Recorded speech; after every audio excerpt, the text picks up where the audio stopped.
Olá, tudo bem? Mais um Pode Cler. E como sempre, convidados especiais. E hoje não é diferente. Daqui a pouco eu falo com o nosso convidado. Antes, falar dos nossos parceiros, ISC Soluções Imobiliárias, terreno, galpão, enfim, tudo que a sua empresa precisa, ISC Soluções Imobiliárias. Multispace, o shopping de Araquari, ali na Avenida Prefeito Alberto Natalino Michelute, tudo que tu imaginar tem ali, tudo num só lugar. Multispace. Ponto Telas, quer cercar tua empresa, cercar tua casa, quer gradil, o que tu precisar, Ponto Telas, pessoal lá de Barra Velha, muito legal. E três pinturas, pintura eletrostática. O que que é isso? É a pintura a pó. Precisou de pintura a pó? Três pinturas. Todas as informações dos nossos parceiros aqui no Rodapé. Falando dos nossos parceiros, agora vamos falar do nosso convidado de hoje. Dr. Ricardo Miyamoto, isso mesmo. Quem é Ricardo? Eu tentei fazer um currículo aqui, resumir o máximo, porque eu passaria umas 2 horas só falando do currículo do homem. Quem é Ricardo Miyamoto? Um médico, um professor ou um empreendedor? Nosso convidado de hoje reúne tudo isso e muito mais. Formado pela Universidade Federal do Paraná, especialista em cirurgia da coluna vertebral com aperfeiçoamento nos Estados Unidos, Alemanha, China e Coreia. Mestre em saúde, professor universitário e responsável por ajudar milhares de pessoas a recuperarem sua qualidade de vida. Mas sua história vai muito além da medicina. Ao longo da carreira, também se tornou empreendedor, investidor, mentor de médicos e participou da construção de projetos que impactaram a saúde e o desenvolvimento da nossa região. Hoje vamos conhecer o profissional, o empreendedor e principalmente a pessoa Ricardo Miyamoto. Seja bem-vindo, meu amigo. Muito obrigado, Clenilton. Muito obrigado mesmo. Tá certo aqui? Tá certo. Muito obrigado aí pelos elogios aí, mas é isso mesmo que você falou. E já sou joinvilense, né? Estou em Joinville há 35 anos. E eu fui assim, muito bem acolhido por Joinville, pelos moradores de Joinville, e hoje eu sou um joinvilense. 35 anos. É bastante tempo. É joinvilense nato já. Mas quem é o Ricardo? Para as pessoas que muita gente, o Dr. Ricardo Miyamoto, muita gente conhece, já ouviu falar. Quem é Ricardo Miyamoto? Ó, minha mãe fez a cirurgia de coluna do Dr. Ricardo Miyamoto. O meu vizinho, o meu pai. Mas nem todo mundo conhece o Dr. Ricardo Miyamoto. Então eu queria entender e que as pessoas conhecessem quem é o Ricardo Miyamoto. Casado com quem, é filho de quem, é pai de quem, veio da onde, quem é o Dr. Ricardo? O Ricardo é uma pessoa, tá, que perdeu o pai aos 11 anos de idade. E meu pai era um agricultor. Para quem lembra de 1975, foi a primeira vez que caiu neve em Curitiba. E foi uma geada tão forte que queimou toda a agricultura do estado do Paraná. Eu morava em Maringá. Nasci em Astorga, na terra de Chitãozinho e Chororó. Astorga. Nasceram do meu lado lá, eles eram tomateiros. Caraca. Tá? E então, com 11 anos eu perdi meu pai. De classe média a gente caiu para classe baixa. Tive que deixar o estudo em escolas particulares e fui para a escola pública. E olha, foi uma lição de vida, foi um grande aprendizado. É aí que a gente aprende a deixar o orgulho em casa, tá? E começar a focar na sua vida. Você aprende a ter suas responsabilidades e o que a gente determina de autorresponsabilidade. O que que é isso? Você é o protagonista de tudo que acontece na sua vida. Então você precisa planejar para que as coisas aconteçam. Então estudei em escola pública e o meu desejo foi fazer medicina. Só que medicina há 35 anos atrás, que eu estou aqui em Joinville. Então há 45 anos atrás, a única opção era a escola pública, a federal. Então eu me desloquei de Maringá para Curitiba, né? Sozinho, com 17 anos de idade, né? Sem dinheiro. E então eu fiquei numa pensão nos fundos de um casal que meu pai tinha feito alguns favores para eles, né, em Maringá. Então eu fiquei, fiz o curso positivo e no curso positivo eu estudava 36 horas por dia, né? Então teve as primeiras provas, eram 5.000 alunos, né? E as primeiras provas eu fui muito bem colocado. Então eu tinha dinheiro para ficar lá 3 a 4 meses. E como eu fui bem nas primeiras provas, os diretores queriam saber quem era esse rapaz, né, que tirava primeiro lugar no provão, né? Eram quase 5.000 alunos, né? Aí eu fui lá me apresentar. E como eles me pediram para me conhecer, além de me apresentar, eu já aproveitei e pedi uma bolsa, que eu não tinha condições de fazer o ano todo de positivo. Então ele já negociou comigo. Falou, tudo bem, então eu consigo uma bolsa para você.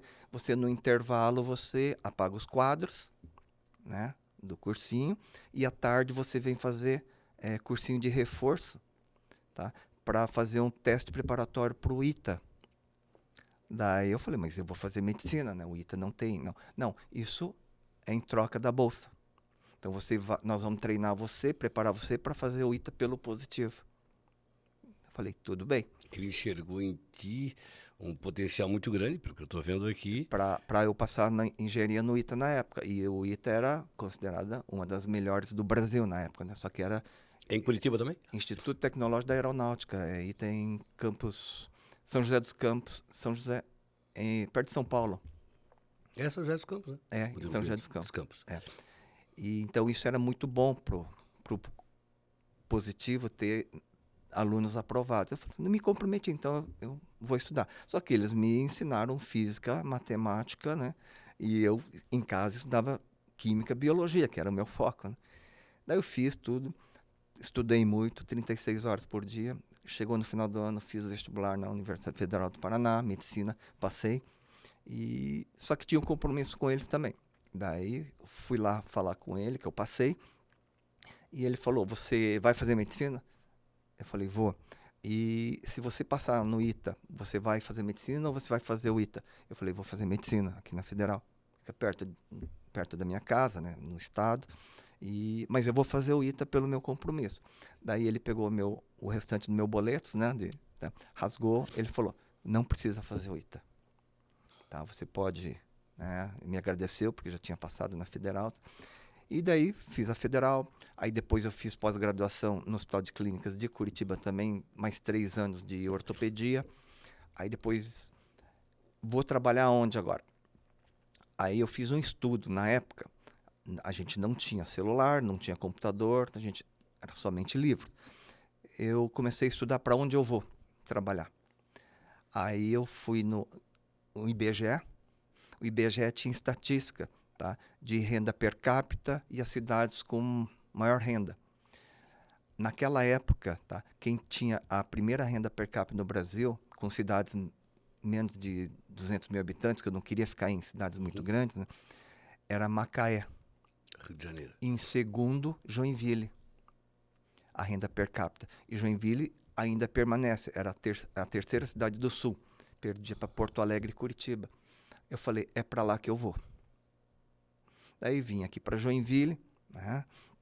Realmente não conhecia praticamente ninguém. Você não conhecia ninguém aqui? Ninguém. Olhou lá, pesquisou, vou para Joinville. Conheci alguns médicos que estudavam em Curitiba e estão trabalhando, mas eu vim para cá.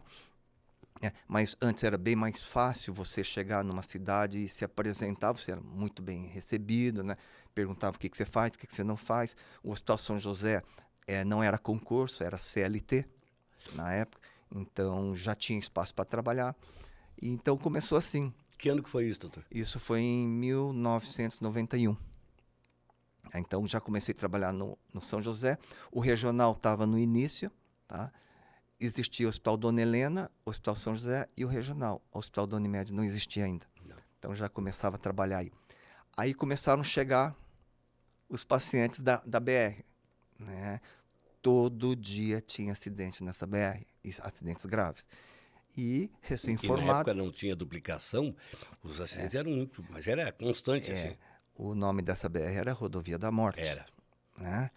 Então, todo dia era muito trabalho, e eu era recém-formado. Então, assumia tudo, politraumatizado, muito acidente, né? E eu tinha uma deficiência. A cidade também tinha uma deficiência. O estado também tinha a mesma deficiência, tá? Não tinha cirurgiões de coluna. Então, eu tinha uma boa formação, sabia fazer uma prótese de ombro, uma prótese de quadril, uma prótese de joelho, mas tinha dificuldade para operar uma coluna. Daí, eu fiz um concurso para me especializar em cirurgia de coluna. Era em São Paulo, na Santa Casa, tinham 3 vagas para América do Sul. Então, Para América do Sul inteirinha, tinha 3 vagas. na Santa Casa de São Paulo. Então, eu fiz a prova, eu passei. Daí, uma vaga foi minha, uma de uma pessoa de Goiânia e uma venezuelana. Quantas pessoas participaram disso, lembra? Não lembro, porque era... Devia ser muita gente, né? Não tinha nada de informática na época, né? Você se inscrevia e ia lá fazer a prova. E depois de 15 a 20 dias que saiu o resultado, né? Mas eram 3 bolsas somente. Então, eu fui lá me aperfeiçoar e daí eu voltei de novo para Joinville, né? Só que agora eu conseguia operar as colunas. E no estado, tá, só tinha, na verdade, o Dr. Massaneiro, né, que fazia coluna. No estado todo não tinha mais ninguém que fazia. Então aí começou a minha saga, né? Então eu comecei a ir cidades em cidades, operar aos sábados, operar as fraturas de coluna e já ensinava, tá, um neurocirurgião, um ortopedista, já comecei a ensinar as cirurgias das fraturas de coluna. E isso em 91, 92? Comecei em 91. Pois é, mas isso começa a operar já em 91? 92. 92. Daí comecei em 92. E você se torna, né, referência, quem faz coluna é o Ricardo, quem faz coluna é o Ricardo. Aí você começa, eu ia muito nas fábricas, né, na Embraco, na Tupi, na Docol, fazer aula de instrução, né, orientações para a medicina do trabalho. E aí a gente começa a desenvolver, quando você observa, você está fazendo só isso. Então, o que eu faço hoje? Tá? Hoje eu faço só cirurgia de coluna. Tá? Só que dentro da cirurgia de coluna, abre um universo. Então, dentro da cirurgia de coluna, a gente vai ver as dores das pessoas, da onde vem a dor da coluna. Tá? Aí você já estuda sobre prevenção, aí você já estuda sobre longevidade, né? Então, a coluna acaba virando, tá, um motivo para você fazer todo um estudo global. Desde que o senhor começou, lá em 92, até hoje, não deve ter um número preciso, mas o senhor deve ter isso mais ou menos. Quantas cirurgias o senhor fez? Eu fiz o levantamento ano passado, tá, de todos os pacientes da clínica, né, ali no IOT onde eu trabalho. A IOT hoje tem mais de 2 milhões de pacientes cadastrados e já atendidos, né?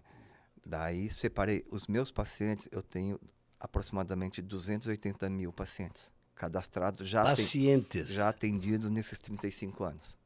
Tá? E mais de 7 mil cirurgias de coluna feitas.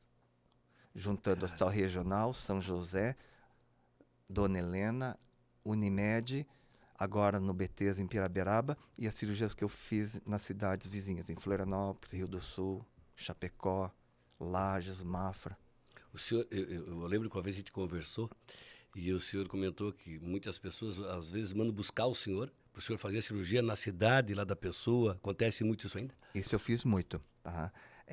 Quando a indústria brasileira começou a fazer produção de material, de implante em coluna, porque antigamente era só material importado, né? Então, como eu já fazia o material importado, já conhecia as fábricas fora, então quando a indústria nacional começou a produzir, tá, eu era o assistente técnico, né? Então, aonde tinha algum médico para fazer a cirurgia, tá, eu ia pela indústria como um assistente técnico, tá, para ensinar, esse material usa dessa forma, esse material usa dessa forma, esse tipo de parafuso, né? Você usa em coluna cervical, esse tipo de parafuso você usa em coluna torácica, esse aqui em coluna lombar. E assim eu fui conhecendo o estado e o país, né? Mas uma coisa é boa, você ensina uma vez, 2 vezes, na terceira a pessoa já tem uma noção. Então, com o tempo, as pessoas foram aprendendo. Daí eu fui me dedicando mais aqui na região de Joinville. Muita gente, eu acho que quase todos que estamos assistindo agora da nossa região conhecem a IOT, né? IOT Como surgiu a ideia da IOT? Quando foi isso? Porque a IOT é uma ideia sensacional e que deu muito certo, né? A IOT, ela tem 40 anos, né? E você já escutou falar de audit farmacêutico, tá? Audit farmacêutico, as farmácias têm uma estatística, tá, do número de receitas por médicos. Então, através desse audit médico, né, farmacêutico, você tem uma ideia, tá, de quanto o Dr. Clinilton receita, dá para ter uma ideia de quantos pacientes você atende pela venda de receitas nos balcões e pela Secretaria de Saúde também, que distribui medicamento, tem a tua receita, o teu carimbo. Tá? Então, pelo audite farmacêutico e pela nossa estatística, tá?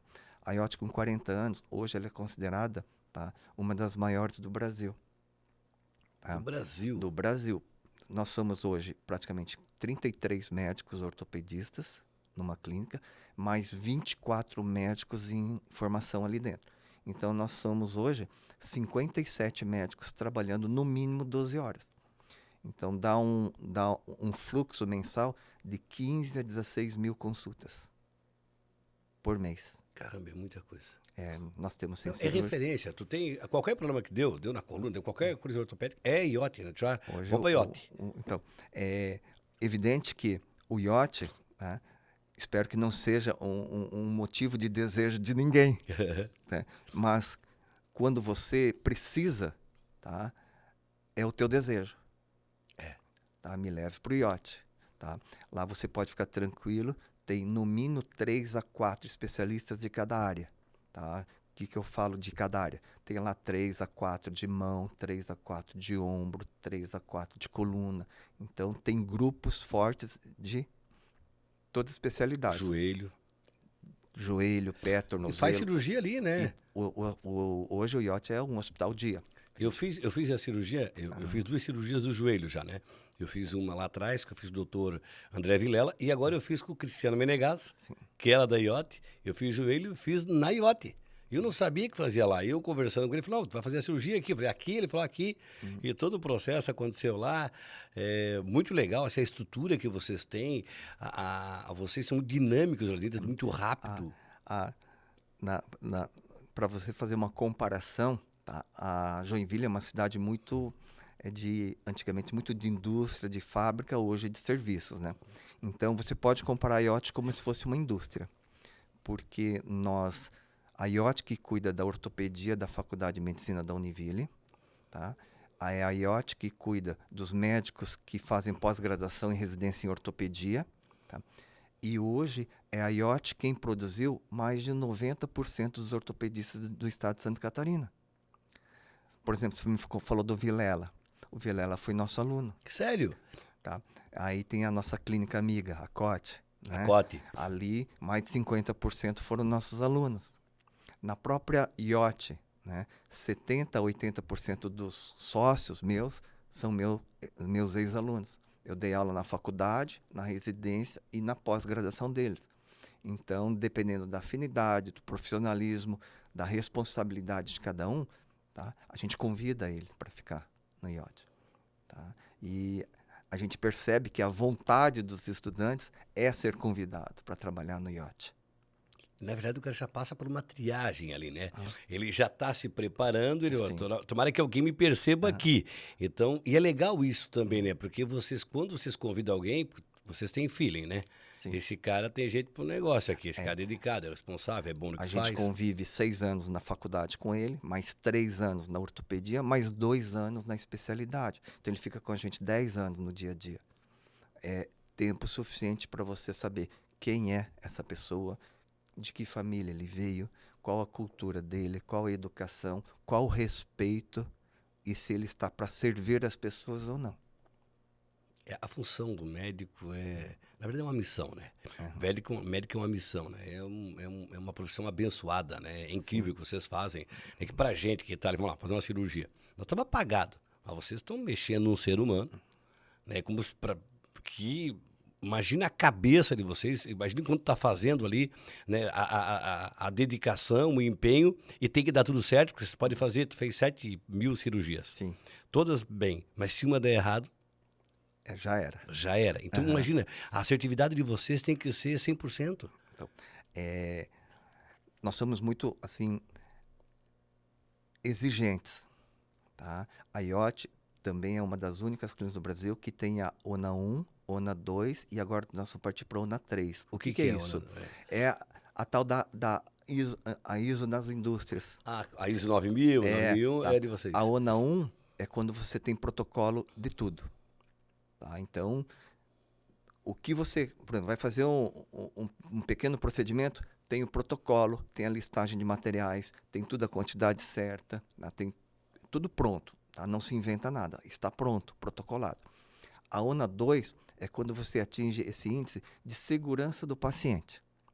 Então, eventualmente, qualquer incidente que ocorra dentro da clínica, tá, falhou em algum protocolo.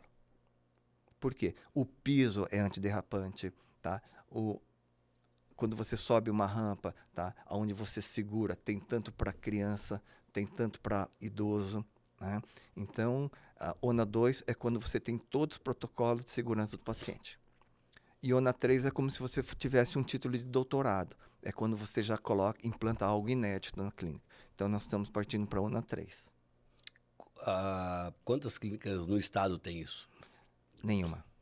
Seria a primeira do estado.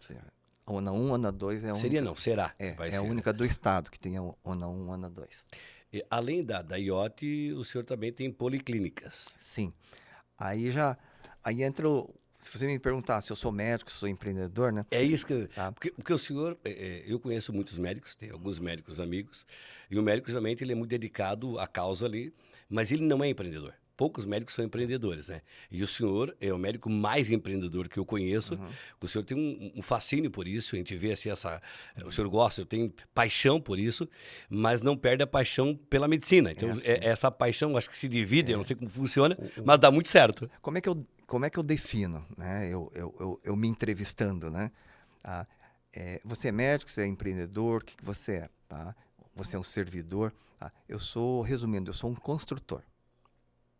Tá? O que eu construo? A minha primeira ferramenta de construção foi a medicina. Então, eu construí uma medicina na minha vida, né? Então, eu sou extremamente criador. Eu gosto de criar as coisas onde você vê um espaço, oportunidade, onde você pode servir e resolver os problemas, né? Acho que isso é nato de quem gosta de empreender. Desafios. Geralmente, eu não começo pela metade, geralmente eu começo do zero, né? Então, a IOT era uma casinha, a gente trouxe para a Rua Blumenau e construímos a IOT. A IOT, para quem conhece Jaraguá, foi quando eu fui na Associação Comercial e Industrial de Jaraguá, eu bati uma foto. Tá? Aí eu peguei a foto da Associação Comercial de Jaraguá e coloquei na esquina ali na Blumenau. Aí saiu a IOT.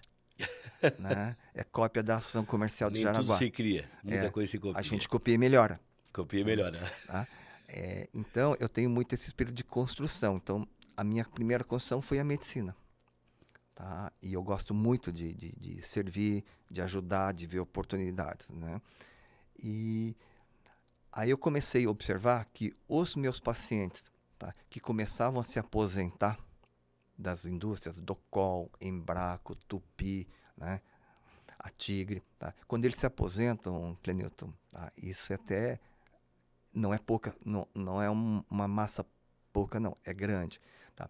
As pessoas têm plano de saúde enquanto trabalham nas empresas. Aí eles chegam com 60, 65 anos, ou se aposentam por alguma lesão ou invalidez, tá? Eles se aposentam em média com 1 a 5 salários mínimos. Tá? Não são pacientes que estão acostumados a enfrentar uma fila do sistema público, e não são pacientes que têm condições de pagar um plano de saúde. Então, entre aspas, eu fiz uma fórmula, que essa fórmula eu chamo, né, para mim mesmo, de transbordo do SUS. O que é a fórmula do transbordo do SUS? É muito simples. 20 a 30% da população, tá, ganham um salário mínimo para baixo. Então, as pessoas trabalham para sobreviver, Clenilton. Tá? Uma outra população de 20 a 30% é a população que tem plano de saúde. Então, no macro, 50% na média das cidades, as pessoas estão desassistidas de saúde. Elas não querem ficar na fila do sistema público, que às vezes é um pouco demorada, né? E não tem condições de pagar plano de saúde. Então, eu não podia interromper o tratamento dessas pessoas. A gente acompanha 5, 10, 15 anos. Então, o que a gente fez? A gente fez uma clínica extremamente bonita, prática, resolutiva, só que acessível. Então, não é uma clínica popular, né? Mas também não é uma clínica cara. Então, a gente fez policlínicas com todas as especialidades que seja acessível a essa população, que são quase 40% a 50% da população. E como que funciona essa policlínica? Tá? É um tipo um plano de saúde ou a pessoa vai na Não é um hora? plano de saúde. A gente fez um clube. Esse clube se chama Clube Social Saúde, né? Então, é extremamente acessível, é quase simbólico, né? Você se associa ao clube, tá? Não é só medicina, tá? Por exemplo, é odontologia, é estética, é medicina, é academia, é até assistência para o teu pet, tá? Você adquire, você se associa ao clube por R$ 10 por mês, por pessoa. R$ 10 por mês. R$ 10 por mês, por pessoa, tá? E o que eu faço? Como eu conheço, tá, todas as clínicas de Joinville e muitos dos colegas médicos, tá, eu fui conversar clínicas por clínicas para que eles atendessem essa população. Então, por exemplo, hoje as maiores clínicas da cidade atendem o Clube Social Saúde. Quais são as maiores? Hein? Em todas as suas especialidades. Então, por exemplo, o Hospital Sadalamin atende, o IOT atende, a Clínica Urológica atende, a Neurológica atende, o INCOR atende, a Curumim atende. Então, eu conversei com todas as Nós falamos clínicas. aqui só os melhores. Então, a questão não são os melhores. A questão é, esses pacientes já são de vocês, só que eles perderam o plano. Entendi. Então, agora, vamos abrir um pouquinho o leque para o médico empreendedor? Evidente que o médico proprietário das clínicas, tá? A clínica como empresa, ela precisa dar lucro. Nenhuma empresa sem lucro mantém-se aberta, né? Nenhuma empresa. Então, vamos supor, o Clenilton, ele é médico proprietário de uma clínica, né? Tá? Eu peço, Clenilton, você pode atender esses pacientes do clube social? Né? Aí não tem taxa nenhuma. Eu só gostaria que a clínica do Clenilton atendesse esses pacientes dignamente. E eu conheço o Dr. Clenilton, né? Então já tem responsabilidade, é um médico ético, estudioso, e a clínica ela é grande, não é à toa, né? Então todos os grandes aceitaram fazer essa parte social, né? Então a gente ajuda, tá, a não aumentar a fila do sistema público, né? A gente ajuda quem está precisando, tá, num valor financeiro extremamente acessível, quase que simbólico. Pois, vamos supor, ele tem o cartão aí, o Social Saúde. Sim. Ele vai numa clínica aí, vamos lá, a própria IOT. Sim. Quanto custaria uma consulta normal e quanto ele pagaria? Uma consulta particular custa em torno hoje de R$ 500 a R$ 600 nas clínicas. Certo. Tá? Pelo clube ele paga 200. Caramba. Então você já economiza R$ 400. R$ 400 equivale a 40 meses da tua mensalidade. Tá? Mas isso, simbolicamente, é só na consulta. Vamos supor, você precisa de uma ressonância nuclear magnética. Tá? Se você for pagar uma ressonância, hoje ela custa de 800 a R$ 1.000. Uhum. Tá? Os parceiros do clube, tá, cobram uma taxa do SUS, como se fosse 300 a R$ 350. Então você economiza quase 600 a R$ 700. Entende? Então é acessível. E muitos parceiros ainda, tá, essa ressonância ou essa consulta, eles parcelam. Então, tem clínica que, quando vai cobrar R$ 200 uma consulta, tá, de uma pessoa, e a pessoa realmente tem dificuldade, tem clínicas que parcelam em 2 ou 3 vezes a consulta. Caramba, que legal então, isso. é acessível. É muito acessível. Então, isso são atividades que a gente faz que são prazerosas, né? Isso te alimenta muito o porquê que você está fazendo as coisas. Onde que ficam as policlínicas hoje? Tem uma policlínica ali e são próximas uma do lado, ali na rua, na Conselheiro Arpo, Catimbó. Ah, sei. Né? E as pessoas que vão ali, tá, elas se impressionam, tá? Porque elas são clínicas particulares. Então, que você é muito bem atendido, não tem fila, a consulta assim não demora para você agendar uma consulta. E os profissionais que trabalham lá também são os profissionais das grandes clínicas que aceitaram trabalhar lá. É legal porque aquele cidadão que estava acostumado com um bom plano de saúde, que ele perde porque sai da empresa ou aposentou, ele permanece com a mesma qualidade, ele se surpreende positivamente. Aquele cara que ia só no SUS, que sofria com as filas e vai ser atendido lá e se surpreende positivamente porque ele teve uma qualidade muito maior no atendimento. Então imagina o quanto isso impacta na vida das pessoas. Muito legal a ideia. Eu não sabia da ideia da Policlínica, eu sabia da IoT, da Policlínica eu não sabia. Muito legal mesmo. Então, e como não é uma empresa que visa somente a venda, então ela já foi instalada, o clube social está ali também, então ela foi assim desenvolvendo, tá, de uma forma muito tranquila e orgânica. Assim, quem utilizou vai ali no bairro, conversa com a associação de moradores, fala com o vizinho.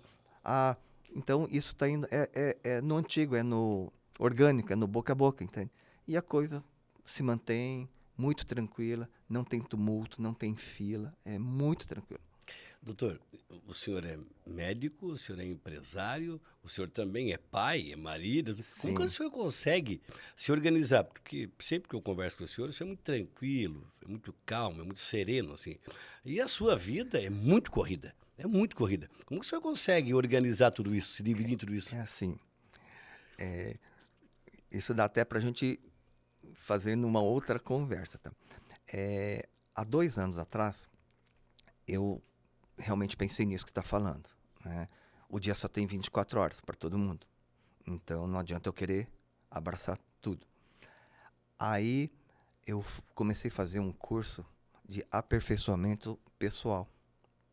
Tá? A cada mês eu passo 3 dias em Alphaville, em São Paulo. Eu faço um curso de cada 3 dias, cada mês eu passo lá 3 dias, das 9 da manhã à meia-noite. É um curso onde você aprende a ser mentor pessoal. Então, eu aprendi muito. Mas resumindo isso que você me perguntou, tá? Faça uma rotina progressiva e põe na tua agenda. Tá? Porque se você colocar na tua agenda só cerebral, você vai atropelar. Vai ter coisas para fazer em cima de coisas. Então, faça uma agenda progressiva. Tá? E colocou na agenda, não tem como. E eu tenho vários outros empreendimentos e empresas, né, que um cuidado especial. Primeiro, essa empresa não pode ficar a mais de 1 hora de distância do meu ponto principal. Porque antigamente não tinha essa tecnologia online, onde você fala até por vídeo hoje, né? Você tinha que estar de corpo presente nos teus negócios. Então, meus negócios não são mais longe do que 1 hora de carro. Então, para você deixar tudo próximo. Outra, tá? São atividades que não comprometem meu horário médico. Então, todas as outras empresas, tá? Eu cuido depois das 18 horas ou sábado e domingo.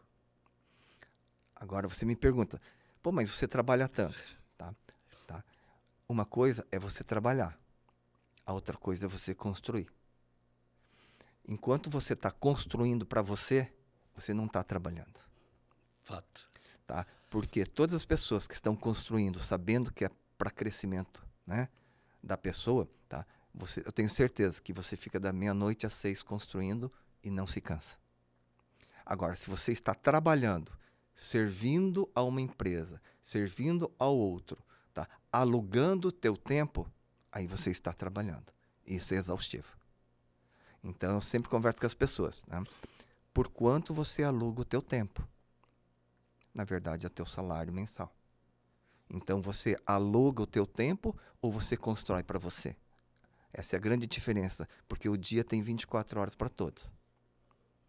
Se você alugar, é isso que é o Clenilton e acabou. Se você construir, você não sabe aonde você consegue chegar. Porque o desconhecido é o que vai ser o Clenilton no futuro. E o conhecido é o que vai ser o Clenilton no futuro. Então vai atrás do desconhecido. Que legal, que legal. E quem está assistindo agora É legal que muita gente que assiste o programa são empreendedores, são empresários.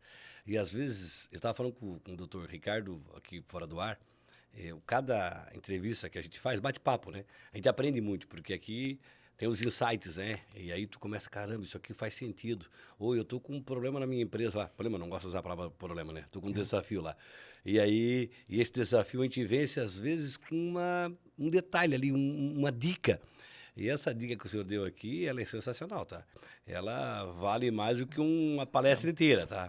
Porque você pode, desde ser um operário com salário mínimo, como você pode ser um diretor de empresa. Se você tiver o teu salário fixo, você pega o número de horas que você trabalha por mês e divide. Esse é o aluguel do teu tempo, da tua vida. Está preparado para isso? É isso que você vai ser. É isso que você quer? Então continua. Agora, você não quer alugar o teu tempo. Você quer construir cada vez mais o teu tempo, tá? Então, tá? Vá atrás do desconhecido. Você é o Clenilton que eu conheço hoje, tá? Por tudo que você já tem de informação até hoje, e você com essas informações foi amadurecendo, crescendo, foi um ótimo gestor de Araquari, foi um grande desafio, você fez a cidade crescer. Então, tudo que é você hoje é o que você aprendeu e as crenças que você tem na tua cabeça hoje. Agora, o que vai ser o Clenilton daqui 5 anos? Pode ser o que você planeja com as tuas crenças de hoje, ou pode ser o Clenilton que vai atrás do desconhecido, que daí você não sabe o que você pode atingir. Quando o senhor chegou aqui, lá em 91, o senhor imaginava chegar onde chegou? Jamais. Tá? Então, eu jamais imaginaria estar aqui hoje, conversando com você, né? Jamais poderia estar falando tudo isso que eu aprendi nesses 35 anos. E eu sou inquieto, tá? Eu vou atrás, estou aprendendo, tá?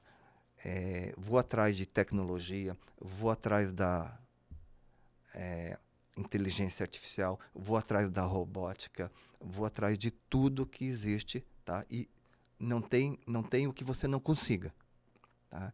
Ano passado eu fui para a China, para a Coreia, eu fui sozinho. Sabe aquele friozinho na barriga? Pô, eu vou entrar lá num hospital chinês e vou ficar lá 10 dias, sem conhecer ninguém. Fui no hospital na Coreia, fiquei lá 10 dias, também sem conhecer ninguém. Mas você tem que bater na porta lá e se apresentar. O senhor foi onde na China? Eu fui numa província, né, muito pequena, tinha 15 milhões de habitantes. Lá tudo é assim, né? O hospital é uma província, né? E aprendi muito, né? O que eu posso falar bem Como rápido? que é o nome do lugar lá? Era uma província, eu não vou lembro. providenciar, o nome é muito difícil. Esquisito. É muito esquisito, tá? Mas era uma província, né, nas devidas proporções, seria o distrito de Piraberaba em relação a Joinville, né, mas com 15 milhões de pessoas. É um distritozinho ali de 15 milhões de habitantes. Mas o hospital tinha 1.000 leitos, né? O povo é incrível, tá? O povo olha para um lado só. Tá todo mundo remando junto, tá todo mundo a favor do vento, tá todo mundo remando a favor da correnteza, tá? A maioria não se preocupa com a política, tá? A maioria confia na política. Ele não tem ideia do que é uma democracia, mas eles estão muito bem, tá? Na nossa visão, você tem câmera aqui na frente da tua casa, tá? Para nós é uma invasão de privacidade, né? Na nossa cultura, né? Para eles não. Eles fazem questão de ter essa câmera porque eles podem trabalhar tranquilos, sabem que o governo está cuidando da casa deles. Eu fiquei impressionado quando eu fui na China. Essa questão das câmeras, por exemplo, em qualquer lugar vai ter câmera e todas as câmeras são do governo, né? São as câmeras do governo. É incrível a cultura deles. Eu fui 3 vezes lá e cada vez que eu voltava, eu via algo novo sendo construído e com uma rapidez enorme. Aí o pessoal dizia, tu vai ver uma escravidão na China e tal. De verdade, eu não vi nada disso. O que eu vi, sabe o que é? Era um chinês que chegava, por exemplo, às 8 da manhã e trabalhava até meio-dia, mas trabalhava. Ele não tinha aquele período de parar toda hora, do cafezinho, da brincadeira. Não, é trabalho. Então começa a multiplicar isso, até o final do mês, é muito diferente. A nossa cultura, a gente chega às 8, às 9 a gente começa, às 9h30 para pro cafezinho, às 10 já começa a parar. Então, a cultura do chinês é de trabalho. Olha, eu visitei algumas empresas, eu visitei algumas cidades, eu fui em Xangai, em Beijing, né, Pequim, eu fui em Guangzhou, Qingdao, Guangzhou, Xiamen, Harbin. Todas as cidades que eu fui, eu visitei empresas. E todas as empresas que eu fui, os trabalhadores lá todos trabalhando, felizes, sabe, aquela coisa legal.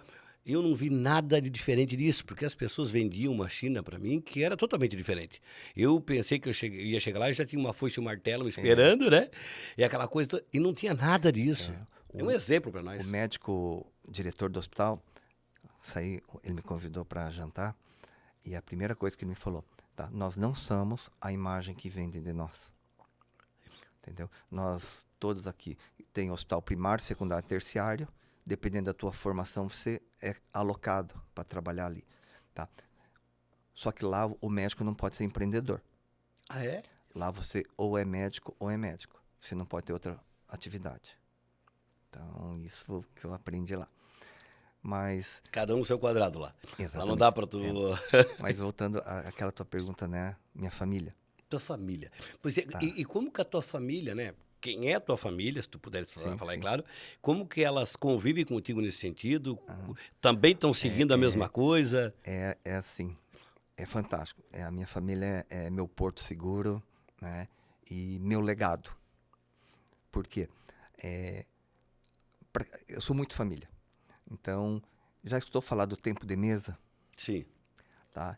É fundamental. Quem tem crianças, adolescentes, né? É o tempo de mesa.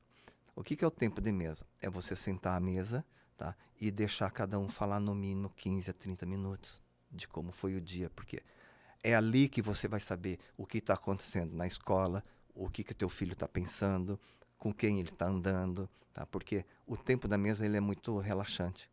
Então, se você prestar atenção, né, e deixar esse tempo da mesa ser algo muito relaxante, você conhece toda a tua família.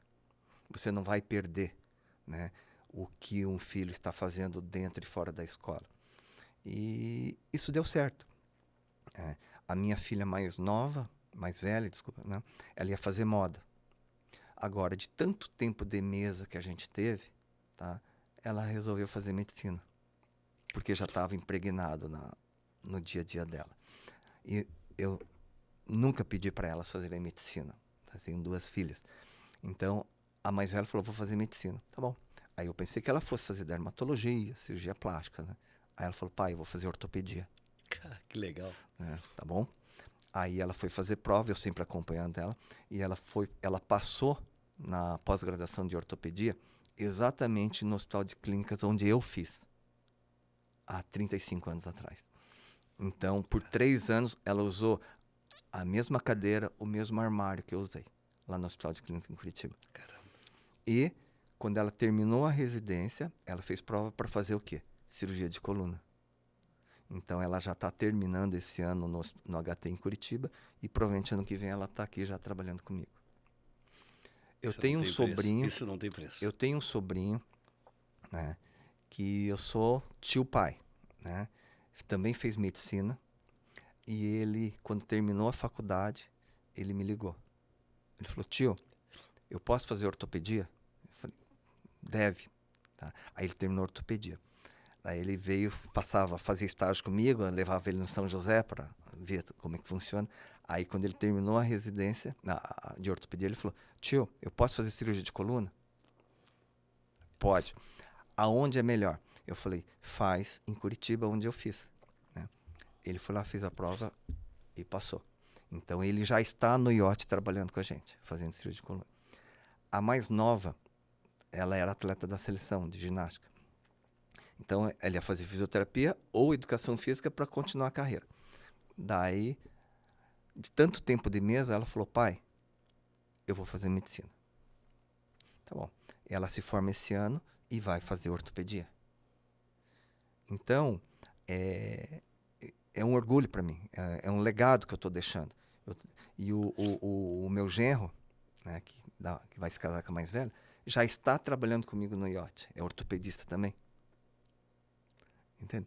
Então, tudo, tá? Eu sinto como eu estou numa fase desse legado de colheita.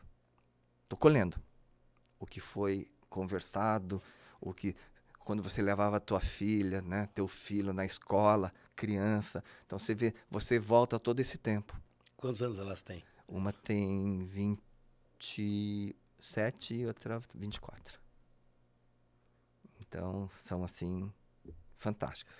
A tua esposa também é médica? A Não? minha esposa, ela é formada na época existia a faculdade de processamento de dados, Uhum. né?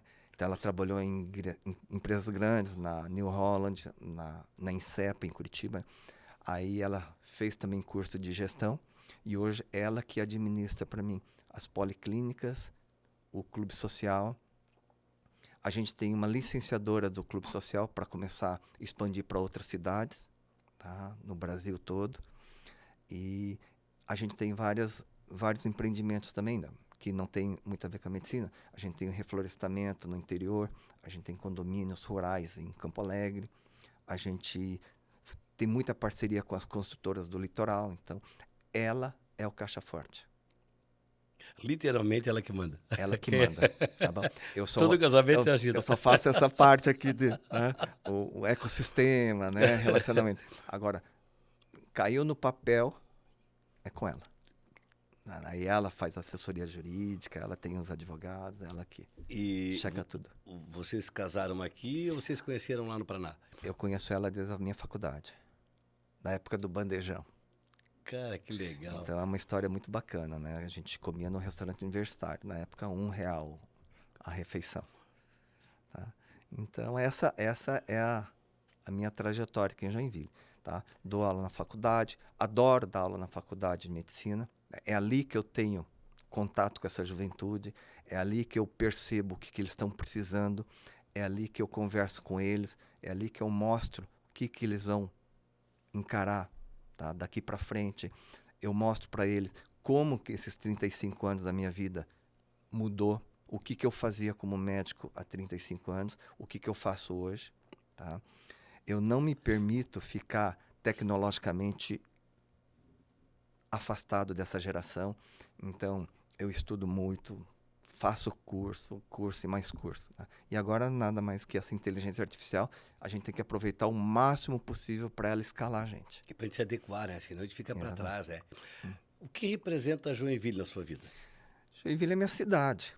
Né? Hoje eu falo assim, de coração aberto, né? Vem para Joinville. Para qualquer pessoa, tá? Que eu tenho alguma ligação, ou quem me procura, fala, vem para Joinville. Tá? Vai dar certo. Teus filhos são joinvilenses, né? Minhas filhas são joinvilenses. Tá? E sabe aquele receio da filha sair para estudar fora e não voltar mais? Uhum. Não tem esse perigo. Tá? Pai, eu vou estudar fora, vou me formar fora, eu vou trazer coisas para Joinville. Então as duas têm esse compromisso, né? Com elas mesmo. Sair, tá? Estudar fora e voltar para Joinville. Então as duas já conhecem praticamente o mundo, né? As duas já levei as duas para conhecer a universidade e os hospitais em Montreal, no Canadá. Né? Elas já ficaram lá um mês conhecendo tudo do que é uma medicina lá. Elas já viajaram comigo nos congressos. Então, a mais nova já, todos os congressos de ortopedia aqui no Brasil, ela me acompanha. Então, ela já realmente sabe da real de como está a medicina no Brasil hoje. Eu vejo que a maior parte dos médicos, eles não são empreendedores. Por que será? É assim. Inclusive, na aula na faculdade ontem, eu sempre tiro 5, 10 minutinhos para conversar com os alunos, né, para entender. Né? O médico sempre foi muito cobrado, tá, no seu comprometimento de doar. Quando eu comecei a trabalhar aqui, tá, eu escutava de alguns que era até feio o médico cobrar. Era feio o médico falar em dinheiro. Era feio o médico cobrar muito caro pelo que faz. Tá? Porque existe sempre na formatura aquela promessa. Uhum. Tá? E ainda existe. Tá? E a medicina é um dom. A medicina você tem que servir. Tá? Mas a medicina mudou muito. Hoje, a medicina é baseada praticamente ao Sistema Único de Saúde, aos planos de saúde. Então, você é um prestador de serviço, se não for CLT. Entende? Então, eu converso muito. Hoje, o médico, não é que ele tem que ser empreendedor. Eu acho que todas as pessoas, independente da profissão, você na sua, precisa saber se vender. Se você não se vende, você não produz. Se você não se vende, você não cresce. Tá? Então, qual é o ponto forte de qualquer empresa bem-sucedida? Vendas. Então, a venda tá modificando de nome. Hoje eu não te vendo mais nada. Hoje eu te proponho uma experiência. Isso mesmo. Então, se você está com dor, vamos fazer uma experiência de viver sem dor? Não é verdade? Você tem um carro, vamos viver uma experiência de fazer um upgrade nesse carro? Entende? Então, você quer estudar mais? Vamos fazer uma experiência de aprender mais? Então, hoje, a venda é uma experiência.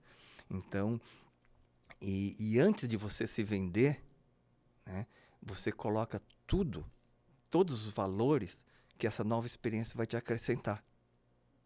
Então, a venda não é mais financeira. A venda já é uma oportunidade que você mostra para a pessoa de ter uma experiência nova e modificar a tua vida. O MBA da FGV, ela mudou a sua visão de negócios? Mudou muito.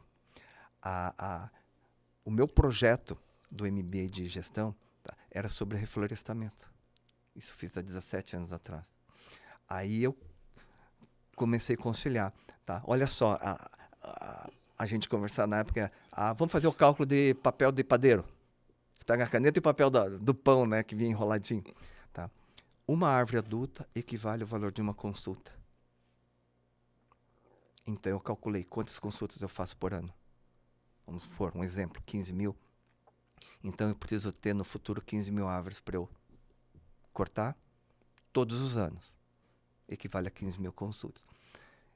Então, a minha vida toda, né, todos os meses, eu separei sempre algo para poupança, né, a antiga poupança. Né? Eu precisava ter uma reserva. Então, todos os meses da minha vida, eu poupei.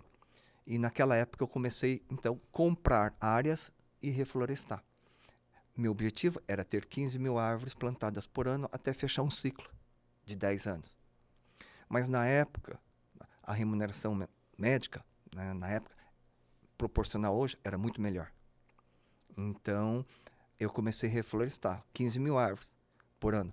Mas a coisa tomou tanto gosto que eu consegui plantar em torno de 50 a 60 mil árvores por ano. Então, por 10 anos seguidos eu fiz isso. Caramba! Então, hoje eu tenho uma floresta. Então, quando eu começar a cortar, que eu corte 2 ou 3 mil árvores por mês, tá? Felizmente, tá? Espero que nunca acabe. Tá? E ela está lá. Pinos, eucalipto. Plantei os dois. Os dois. Então, e eu vivo, basicamente, tá, da minha remuneração médica. Então, todas essas outras empresas, né, elas se autossustentam. Então, elas vão crescendo. Então, uma vai alimentando a outra. E quando eu percebi que o litoral de Santa Catarina começou, tá, há 35 anos atrás, Balneário Camboriú, tá, era tudo paralelepípedo. Não tinha nenhum arranha-céu. Né? Era aquele hotel que eu conheci, o Marambaia. Marambaia. A gente comprava um terreno lá, troca de um telefone. Caramba. Então, nessa época, eu fui adquirindo algumas áreas. E hoje eu negocio com... Né, a gente tem uma empresa... é uma empresa permutante. Né? A gente adquire o terreno que a construtora quer construir e a gente permuta em metragem quadrada. Você também está no ramo da construção civil também. Tô. E esse hoje é o meu ramo mais rentável. Tá? Então, a construção civil cresceu muito no litoral de Santa Catarina. Muito. Então, foi algo assustador. Então, eu comprei os terrenos e negocio com as construtoras para construir e eu pego um percentual, dependendo da localização, do tipo de imóvel, um percentual da obra toda. Como surgiu a ideia de mentorar os médicos? A mentoria de médicos, tá aqui. Olha, eu considero que a minha vida profissional foi muito boa. Mas quando eu falo que a minha vida profissional foi muito boa, tá, para mim, é péssimo. Para você, quem está escutando, pode ser muito bom, porque o cara tem uma vida boa, tem uma profissão boa, tem uma clínica boa. Então, eu comecei a aprender que o bom não presta. Porque o bom te bloqueia de ser excelente. Então, a maioria dos profissionais, não só médicos, outros profissionais que se deram bem, financeiramente tão bem, profissionalmente tão bem, você pergunta e ele fala, não, eu estou bem, eu tenho uma vida boa. Só que o bom te deixa acomodado. E você demorou anos para conseguir essa vida boa. Então, provavelmente, não vai perder essa vida boa. Você está numa zona de acomodação, mas não vai perder essa vida boa. Só que você não passa dessa vida boa. Você só vai passar dessa vida boa se você for atrás do desconhecido, do que está acontecendo. Então, eu sou assim, eu sou inquieto. Então, muitos me perguntam lá em São Paulo, o que você está fazendo aqui? Você não precisa mais. Não. Eu estou começando. Eu estou aqui para aprender, eu estou começando, eu sou aluno lá. Tá? Então, ontem mesmo eu tive uma aula com um rapaz de 23 anos. Mas ele me ensinou tudo de digital. Ele me ensinou como é que funciona a rede digital americana, como é que funciona a rede digital europeia. Tá? Se eu fosse médico nos Estados Unidos, faria isso. Se eu fosse médico na Europa, fazia isso com a rede digital. Então, e aí você tenta trazer e adaptar o que tem lá fora de bom, adaptar a tua realidade aqui. É assim que você acaba sendo mentor dos colegas que também querem procurar aprendizado. Qual seria o principal erro dos jovens médicos hoje? Achar que tudo é muito fácil. Porque hoje está tudo muito fácil. Mas está fácil na rede digital. Na tua real não está fácil. Na tua real está mais difícil.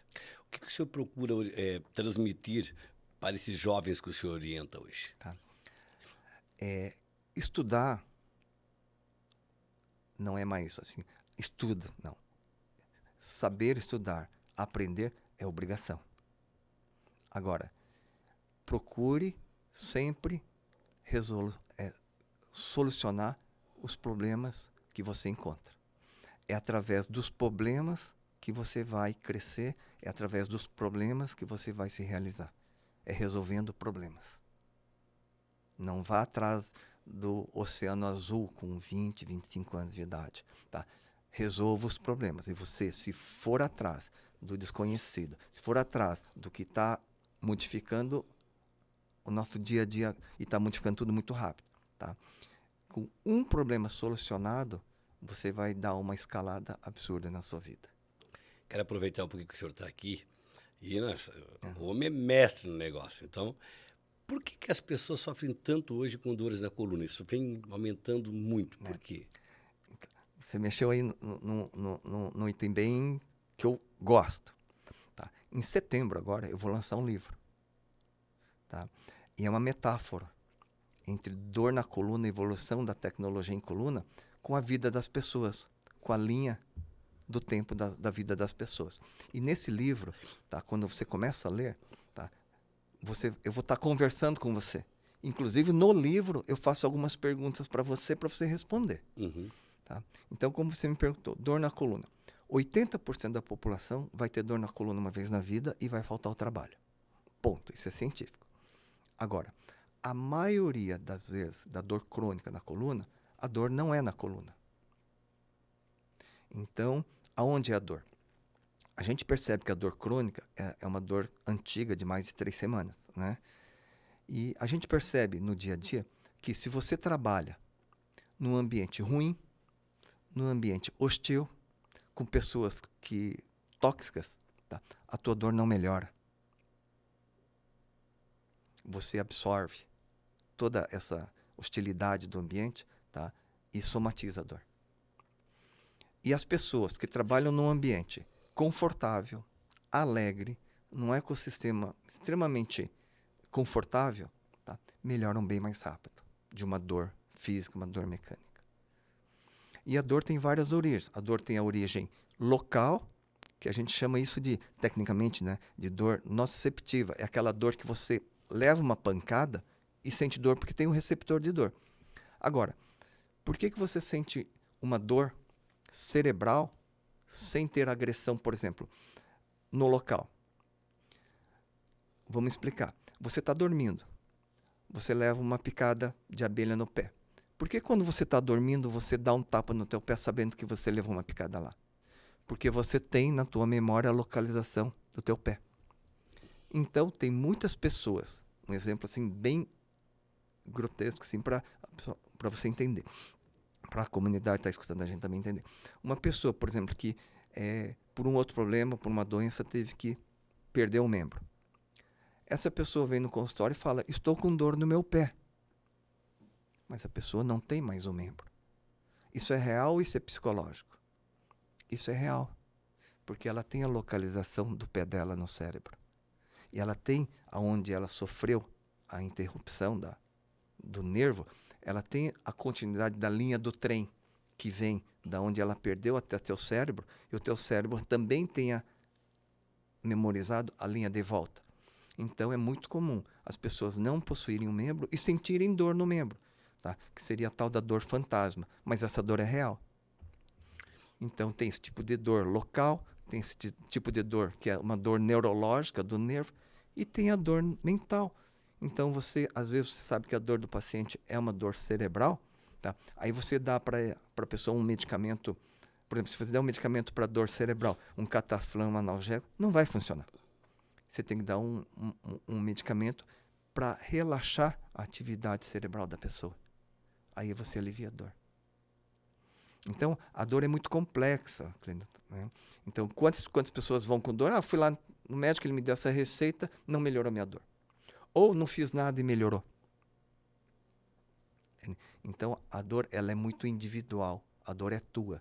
Então, para você fazer um diagnóstico de dor, não só na coluna, mas uma dor crônica que está se arrastando, tá? Eu tenho que te conhecer, eu tenho que conversar, eu tenho que saber teu perfil, eu tenho que saber o ambiente que você trabalha, eu tenho que saber a cadeira que você utiliza, ou se você trabalha sentado ou em pé, eu preciso saber dos movimentos que você faz, eu preciso saber como é que está a tua família, eu preciso saber como é que está teu estilo de vida. Porque o estilo de vida que vai determinar hoje, em trabalhos científicos, tá, a tua longevidade. Se você tem um estilo de vida bom, com alguns critérios, você vai ter uma vida longa, saudável. Se você não tem um estilo de vida saudável, talvez você já vai encontrar alguns problemas e bloqueios de saúde bem antes dos 100 anos de idade. Caramba. O pessoal fala muito de hérnia de disco e tem um monte de histórias. Qual é o principal mito de hérnia de disco? Hérnia de disco, tá?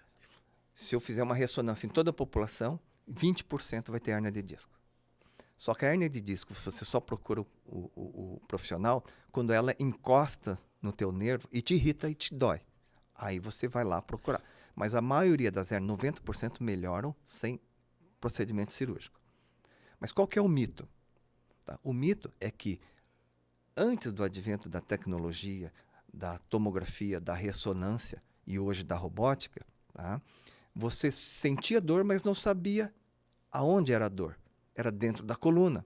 Então, provável hérnia de disco. Então, o cirurgião ia lá e abria a tua coluna e ficava procurando. Provavelmente ali, pelo exame clínico, supostamente era ali. Mas você abria a coluna e ficava procurando. Muitas vezes não achava nada, ou fechava. Era a medicina. Né? Até que ano foi assim, mais ou menos? Até há uns 50 anos atrás. Né? E desses últimos anos, apareceu a tomografia, apareceu a ressonância dinâmica, apareceu vários equipamentos tecnológicos de imagem. Então, hoje, se você tem uma hérnia de disco, eu sei exatamente aonde está essa hérnia, eu sei exatamente, milimetricamente, aonde ela está encostando no teu nervo. Tá? E há 10 anos atrás, a gente fazia uma cirurgia, um pequeno corte, ia lá, mas com toda a precisão. Ia lá e tirava a hérnia. Hoje, com a tecnologia, você já fez alguma endoscopia de estômago? Sim, algumas. Tá? Hoje, a gente tem a endoscopia de coluna. A gente usa muito em medicina esportiva, em pessoas jovens, tá? E até idosos que não podem fazer anestesia geral.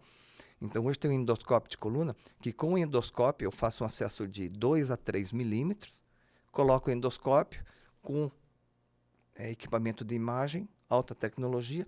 Em 20 a 30 minutos eu tiro a tua hérnia. Inclusive, o senhor é especialista nisso hoje, né? Sim, é isso que eu fui aperfeiçoar na China e na Coreia.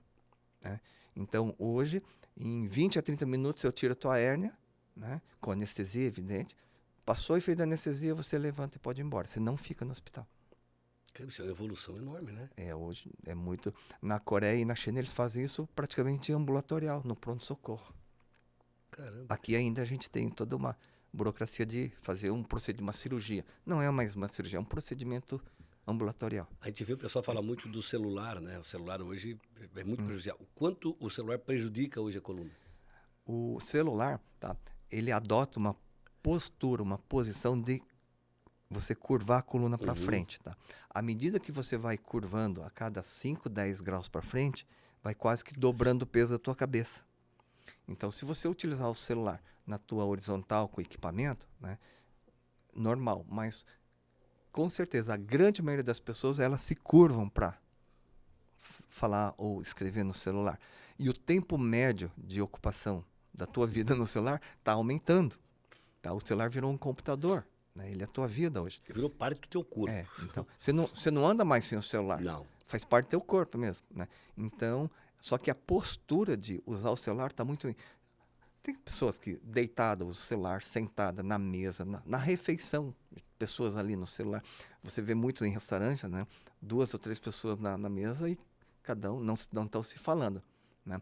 Estão bem próximas, mas estão deixando as pessoas distantes próximas aqui. Né? E a pessoa próxima está distante. Eu fui num restaurante em Florianópolis, faz uns anos. Nós chegamos lá, aí eles tinham uma cestinha. Eles, coloca o celular aqui, se puder desligar ou colocar a bola de avião. Eu falei, mas por quê? Não, porque aqui a gente adotou um sistema diferente. Vocês vão sentar na mesa e vocês vão conversar. Aí olhamos para o outro, a minha esposa adorou a ideia, né? Aí colocamos e a gente foi para a mesa.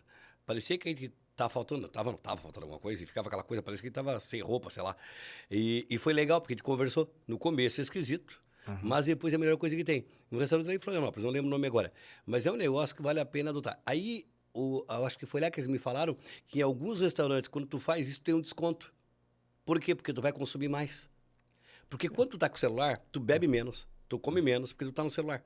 Quando tu deixa ele de lado, tu não mexe nele, tu vai comer mais, tu vai conversar mais, tu vai... Engraçado, isso faz sentido. Olha o quanto o celular realmente atrapalha nesse sentido, né? Sem dúvida. E sem contar essa coisa, realmente, a gente... Tanto é que a hora que começa a doer, né? Tu fica ali toda hora, né? Aí você dá uma descansadinha e volta. Tem, no geral, assim, seja o celular, seja para a coluna, tem alguns hábitos que são interessantes as pessoas adotarem para que não tenha dor ou que melhore, ou sei lá, para prevenção. Qual a prevenção? Tá? Então, eu vou dar um exemplo. Tá? Foi feito um trabalho nas maiores comunidades do mundo para descobrirem o fator da longevidade das pessoas. Então, vou resumir bem rápido. Tá? As comunidades onde tinha o maior número de anciões acima de 100 anos de idade, fica na linha do Equador. Quanto mais frio, maior a mortalidade. Quanto mais no Equador, maior a longevidade. Então, na linha do Equador estão as comunidades onde tem os anciões acima de 100 anos, com maior grau de longevidade. Aí foi feito um trabalho e uma pesquisa o porquê dessa longevidade nessa linha. Tá? Então, vou te colocar na sequência decrescente. Número 1 e principal dos anciões. Tá? Relacionamento, Clinilton. Relacionamento. Felicidade no relacionamento. Você é ancião, existe uma hierarquia, você é escutado, você é respeitado e você tem foco e objetivo. A partir do momento que o ancião perde esse relacionamento saudável, perde o objetivo, perde o foco, geralmente ele adoece e morre. Segundo, item importante, tá? Atividade física. Todos os anciões caminham. Todos os anciões caminham. Tá? Nenhum é sedentário. Tá? E são comunidades, tá? Em níveis que não tem tecnologia, não tem escada rolante, não tem elevador, não. Comunidades, assim, tribos. Né? Então, primeiro, relacionamento. Tá? Quem tem qualidade de vida e bom relacionamento tem menos dor. Segundo, atividade física. Tá? Quem tem bom relacionamento, quem faz atividade física, tem bem menos dor. Aí, aqui nesse nosso mundo tumultuado, tecnológico, né, de alta evolução, tá? Alimento, comida, diet, fit, né? Nós estamos nesse mundo. Tá? Mas o alimento ficou como terceiro item. Porque o alimento dessas comunidades, tá, não são alimentos comprados em academias, em supermercados especializados. São alimentos que dão na terra. Então, são os orgânicos locais da terra. Então, qualidade de vida, atividade física e alimentação. E qualidade de vida é relacionamento. Enquanto você é respeitado, tá? Você é feliz de estar na tribo. Esse é o segredo para você tratar a dor também. Se você tem dor, eu preciso saber teu estilo de vida, teu relacionamento, qual o foco da tua vida, o que você está fazendo, o que você quer para daqui um dia, para daqui 5 anos, para daqui 10 anos. Se você se desmoronar nisso, talvez a tua dor vai ser mais difícil de ser tratada. Caramba, que legal. É isso. Que legal. Tô vendo ali, a gente já está aqui há 1 hora, quase 1 hora e meia já, eu acho. Legal, bate-papo vai rápido, né? Vai. Gostoso. Tranquilo. Mas tem alguma pergunta que eu não quero deixar de fazer para ti, né? Vamos lá. Qual foi a decisão mais importante da tua vida? Tu consegue dizer essa aqui foi a decisão mais importante da minha vida? A decisão É? foi que eu preciso ir atrás do desconhecido, porque o conhecido me trouxe até onde eu estou hoje. E eu só vou conseguir crescer, escalar 1, 2, 3 mil degraus se eu for atrás do desconhecido e aproveitar o que eu tenho para aprender ainda. O que ainda falta realizar? Não tenho ideia, porque eu estou indo atrás de tudo. Eu estou indo atrás de tecnologia. Tá? Eu estou fazendo curso para aprender a me aperfeiçoar em mentoria. Né? Eu invisto muito no pessoal, tá? E busco, assim, tempo de família, tempo profissional e tempo com meus amigos. Isso é fundamental. Como que o senhor gostaria de ser lembrado daqui 50 anos? Olha, tá? Esse sistema de aprendizado, de crescimento pessoal e humano, tá aqui, ó, escrito nesse livro. Daí você vai ver a data e quem escreveu. É isso que eu vou deixar para as minhas filhas, para os meus amigos e para os filhos dos meus amigos. Que legal, que legal. Um aprendizado aqui hoje, tá? Obrigado. Já conheço o doutor Ricardo há um bom tempo. Ele é um cara sensacional. Sou um admirador dele. E eu queria muito trazer ele aqui para a gente fazer esse bate-papo, as pessoas conhecerem um pouco mais, não só do doutor Ricardo, mas conhecer o Ricardo Miyamoto aqui hoje. E ele trouxe para a gente muita coisa legal, muito ensinamento da área dele, mas também dessa outra área que é o empreendedorismo, né, e é legal porque empreender não é o cara que tem a empresa lá. Empreender vai muito além disso. É o médico que empreende, é o político que empreende, é o professor que empreende. Todo mundo pode empreender, né? Mas essa coisa de buscar o desconhecido me chama muita atenção aqui hoje. De sair essa coisa de que tá bom para mim, eu não busco excelência, porque quando tá bom para ti, tu tem medo de voltar pro ruim, e aí tem medo de correr esse risco, né? E aí dificilmente tu vai buscar excelência. E eu acho que acontece com a maior parte das pessoas no planeta, eu acho. O senhor vive um momento maravilhoso e busca excelência. As pessoas, tá, que pessoalmente deram certo, não são as pessoas de QI elevado. Não são as pessoas que têm conhecimento. Tá? São as pessoas que foram executar e tiveram coragem. Para finalizar, primeiro deixa eu deixar aqui a minha camiseta, aqui é o brinde, a camiseta do Podcler. Obrigado. Nada. Obrigado por ter aceito o convite. Eu que agradeço. Muito legal. E antes de terminar, se o senhor estivesse aqui agora e do seu lado estivesse aquele Ricardo que chegou aqui em 1991, o que o senhor diria para ele? Com todo o conhecimento que eu tenho, tá, você vai servir, você vai mostrar o que você faz para o maior número de pessoas, tá? E as pessoas que você conseguir libertar, tá? Você não vai medir esforço. Existe uma frase muito interessante, Tá? Você precisa libertar para quem reconhece que é escravo. Dificilmente você vai conseguir libertar uma pessoa que não sabe que é escravo. Então, você converse com as pessoas que se sentam como, entre aspas, escravo de qualquer coisa, do trabalho, de compromissos, de tempo, né? E tente libertar servindo essas pessoas. Mostre do que a pessoa é capaz.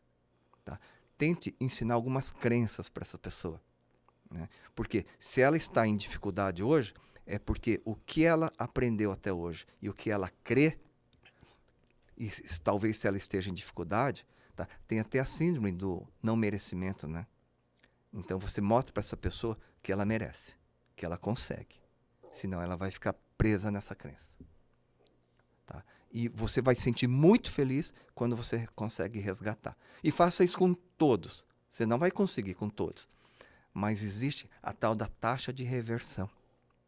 Se você fizer com 1000 pessoas e libertar uma, a taxa de reversão sua é de uma pessoa. Mas sucesso.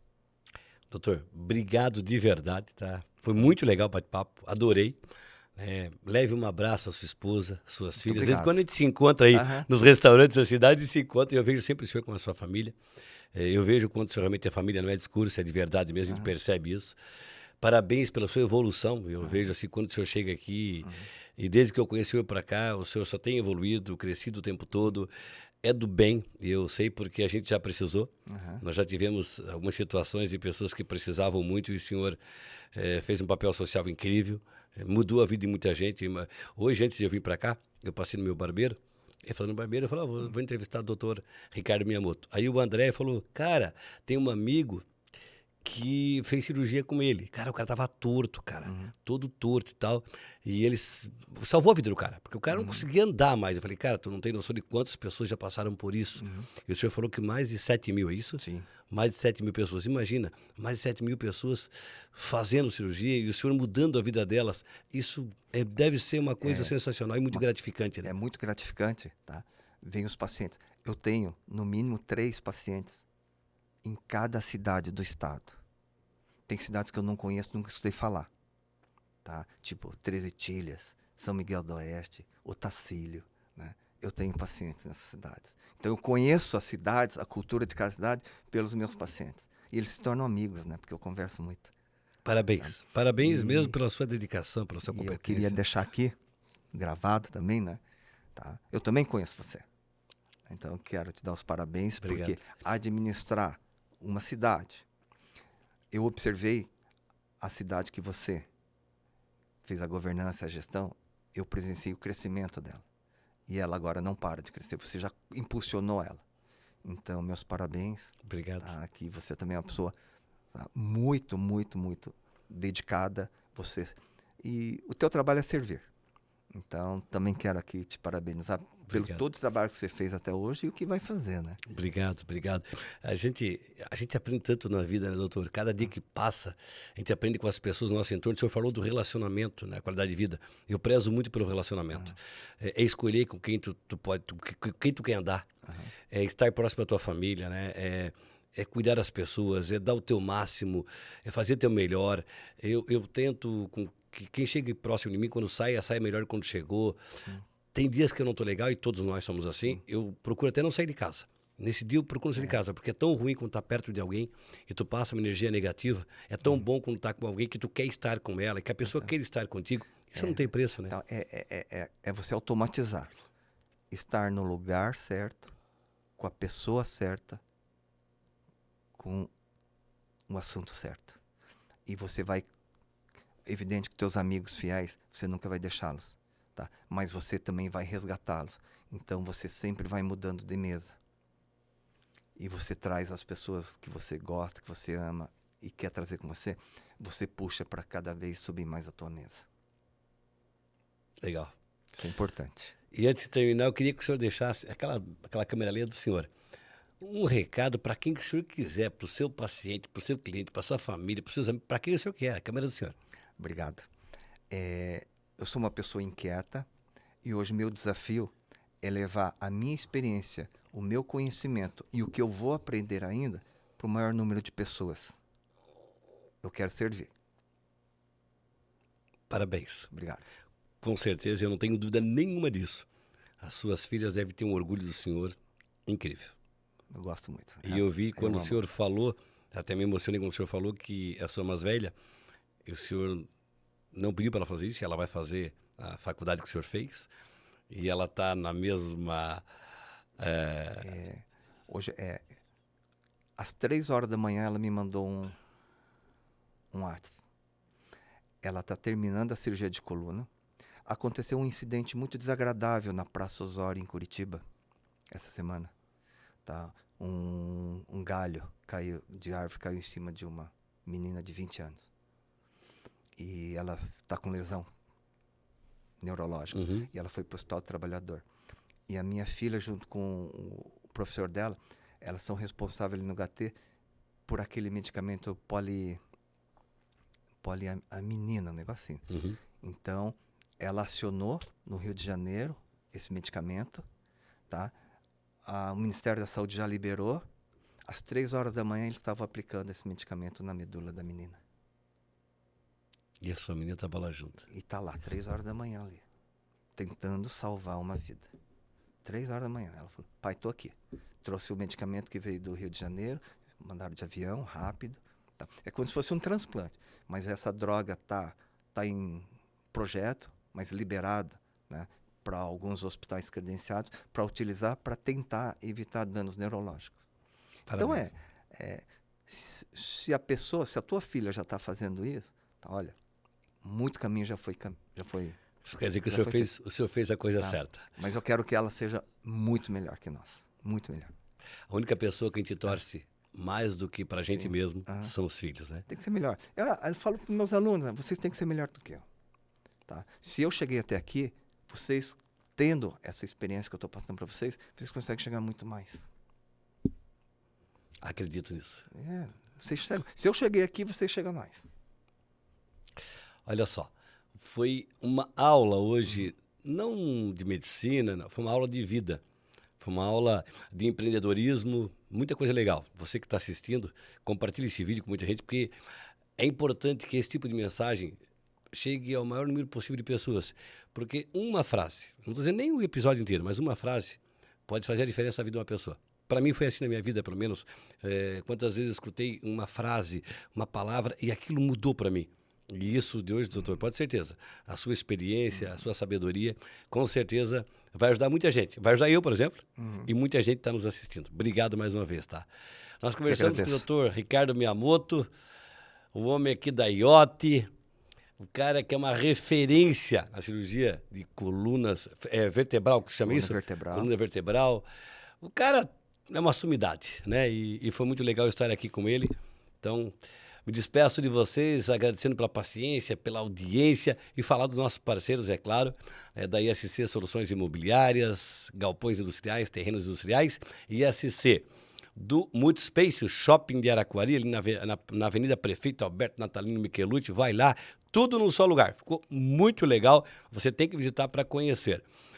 A Ponto Telas, se você quer cercar a sua empresa, a sua casa, quer granil, qualquer coisa nesse setor, Ponto Telas. E 3 pinturas, pintura eletrostática, aquela pintura a pó, sabe? Quer fazer pintura a pó? Na 3 Pinturas. Todas as informações dos nossos parceiros estão aqui no rodapé, são nossos parceiros aqui, que a gente consegue fazer e levar essa mensagem para você que está do outro lado assistindo. E que legal que o YouTube nos dá esta possibilidade. Antigamente só tinha rádio, só tinha TV. Hoje o YouTube ele é democrático, então você pode fazer esse tipo de programa, vai estar lá eternamente. Se a gente daqui 30, 40, 50 anos, se for lá no YouTube buscar, vai estar lá a entrevista, esse bate-papo meu com o Dr. Ricardo Miyamoto. E esse tipo de entrevista nunca envelhece, muito pelo contrário. Muito pelo contrário, engrandece a vida da gente. Forte abraço, muito obrigado e até a próxima. Até o próximo Pode Cler, sempre às 19 horas, às terças-feiras. Valeu!